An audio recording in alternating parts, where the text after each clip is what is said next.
The situation in global trade is changing rapidly. The past few months have been a real shock for India, a country once hailed as the new industrial heart of Asia. After Donald Trump's return to the White House, Washington abruptly changed its tone toward New Delhi, and what was once called a strategic partnership has turned into a cold trade war. The new package of tariffs introduced by the Trump administration has effectively crushed Indian exports, dealing a blow to dozens of key industries. Reporters from Bloomberg and the Financial Times confirm that shipments of Indian goods to the United States have fallen by nearly 40% in just 5 months, the largest decline in the past 20 years. Exports of smartphones, pharmaceuticals, jewelry, and textiles have collapsed, the very sectors Trump labeled as the main culprits behind the loss of American jobs. In essence, India suddenly found itself in the same position China once occupied, under a barrage of US tariffs, sanctions, and restrictions. According to India's Ministry of Commerce, in August, alone exports to the US fell by $2.8 billion, and by September, the first waves of factory layoffs had begun. In the country's main industrial hubs, Bangalore, Surat, and Ahmedabad, hundreds of enterprises have switched to shorter work weeks, and some have suspended export contracts altogether. The Economic Times, citing sources in the Electronics Export Promotion Council, reported that about 1/3 of companies are on the brink of shutdown. Banks are cutting credit lines, logistics firms are demanding advance payments, and the US is abandoning previous agreements. In his speeches, Trump keeps repeating the same phrase: America is tired of being a market for cheap goods. But for India, this sounds like a sentence, because it was the American market that provided its growth, investments, and foreign currency reserves. The situation is particularly alarming given India's growing dependence on imports of raw materials, fuel, and technology. The national currency, the rupee, has weakened to record lows, and inflation has exceeded 7% for the first time in 3 years. Economists at the Center for Policy Research call this an internal recession of external origin. The sharp drop in exports means a decline in foreign currency inflows, putting pressure on the budget and slowing all government programs.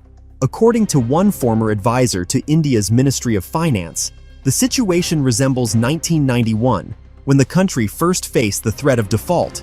Yet within this crisis came an unexpected twist. China, India's main rival in the region but also its largest neighbor, suddenly extended a helping hand. It began with behind-the-scenes talks at the BRICS Plus summit, where Chinese and Indian representatives held their first closed bilateral meeting in years. According to the South China Morning Post, it was during that meeting that the Chinese delegation proposed India's participation in a new BRICS initiative, tentatively called Alternative to the Dollar. The plan involves expanding settlements in national currencies and creating an export support fund among member states. For India, having lost access to the American market, this offer became a lifeline. A few weeks later came what Reuters analysts called a historic rapprochement. Beijing and New Delhi signed a memorandum of cooperation in industry and logistics, as well as agreements to open Chinese credit lines for Indian enterprises. Essentially, China offered India what it once offered Africa: access to infrastructure investments, cheap loans, and export markets. Insiders at China's Ministry of Commerce said the projects amount to more than $30 billion, including joint industrial zones along the border with Nepal and expansion of port infrastructure in Mumbai. At the same time, Chinese state banks began offering Indian companies new yuan-based payment schemes that bypass the dollar. It has become a genuine revolution for the Asian region. Indian media report that more than 70 exporters from the electronics and pharmaceutical sectors have already switched to such payment schemes, with the total volume of trade in yuan tripling in just 2 months. According to analysts from Nikkei Asia, China is not only strengthening the influence of BRICS, but also transforming the Indian Ocean into a space of economic partnership where the dollar is gradually losing its importance. Yet Beijing's assistance is not limited to financing. China is actively encouraging India to join its own production chains by redirecting part of the orders from Western companies leaving the Chinese market. According to the Global Times, Chinese technology giants are ready to localize part of their assembly lines in India under the brand Joint BRICS Manufacturing. This enables India to offset the loss of US orders while simultaneously increasing its technological independence. In return, Beijing gains something crucial: political trust and a strategic rear against Washington. Amid these developments, Trump has begun mentioning India more frequently in his speeches, calling it the new China that must be put in its place. The White House is considering extending tariffs to Indian steel and textiles, while Congress is preparing a bill that would restrict exports to the US from countries supporting BRICS. However, the Indian government appears to have made its choice.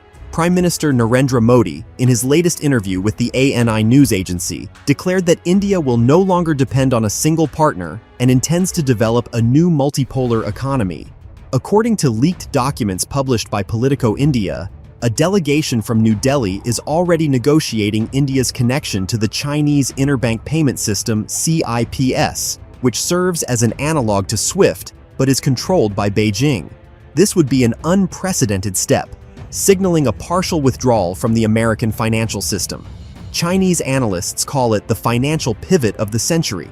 Meanwhile, Beijing, according to Caixin Global, has agreed to provide India with preferential terms for importing energy equipment, solar panels, and microchips, which would reduce dependence on American suppliers. Western experts acknowledge that China's strategy has worked. India, facing one of the most severe export crises in its history, has received from Beijing not just support, but a chance to redefine its role in the global economy. The Guardian, in an analytical article, writes that China is using India's crisis as a tool to strengthen BRICS and weaken the Western bloc. And indeed, for the first time in decades, India has begun trading with China not as a rival, but as a partner. In October, the two countries opened their first joint exchange for rare earth metals and established a pharmaceutical certification agency, allowing Indian medicines to enter the Chinese market without American intermediaries. Interestingly, even Russian media note that Beijing is doing everything to turn India's crisis into a success story. RT Asia reports that at the November BRICS summit, 3 strategic documents are expected to be signed, including an agreement on the Brussels Standard, a unified technical framework for exports within the bloc. This effectively creates a new internal market independent of the US and the EU, where India will be able to sell textiles, pharmaceuticals, and food products in exchange for Chinese technologies, Russian oil, and Brazilian agricultural goods.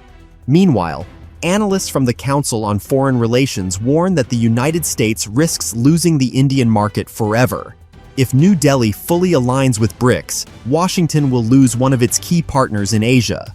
Moreover, India could become a bridge linking China's economy with the markets of Southeast Asia, precisely what the White House fears.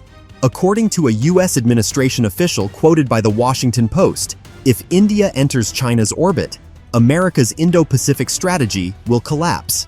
Many experts now argue that it was Trump's tariff policy that pushed India into China's embrace. It is one of history's great paradoxes. The American leader, in seeking to punish Beijing, has inadvertently strengthened its position. China is now becoming not only the core of BRICS, but also a new lifeline for those suffering from American sanctions.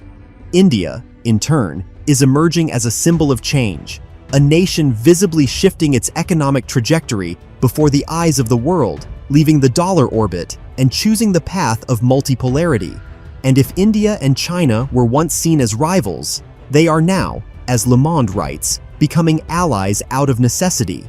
Perhaps it is this unexpected alliance that will define what the 21st century becomes. A century of Chinese power, Indian pragmatism, and the decline of American influence.